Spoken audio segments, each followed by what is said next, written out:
Abakumadembe 13 abalumba amaka ga Amir Kamoga bawumuziddwa era bakukankavulwa. Kino kibotoddwa omwogezi wa poliisi mu ggwanga Fred Nanga bw'abadde ayogerako ne bannamawulire enkya ya leero. Ono alaze nti abakumaddembe bano baayolesa obutali bukugu nga bakwata abantu be baasanga ewa Sheikh Kamoga e Kawempe. Ebisukkiridde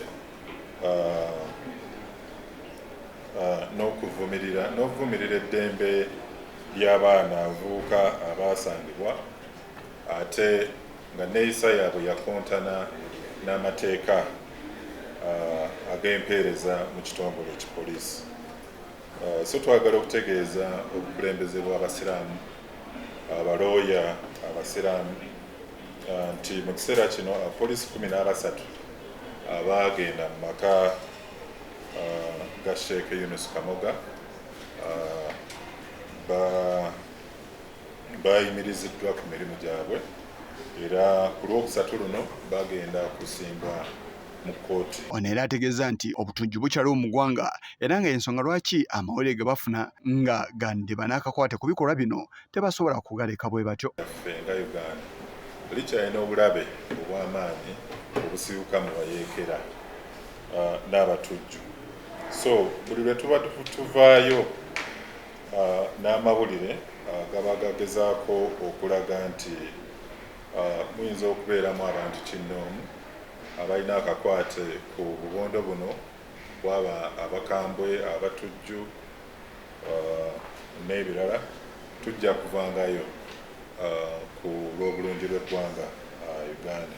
Enanga era alaze nga n'omuwendo gw'abantu be baasangawo Sheikh Kamoga bwe gweyongedde okutuuka ku bantu 45 wabula nga bano abamu ku bo bato nga kuliko n'abagwira. Azuula nti bano bazze okusingira ddala nga bawandiisa abavubuka n'abalenzi naye ng'abamu ku bo babadde tebaafuna lukusa kuva mu bazadde baabwe.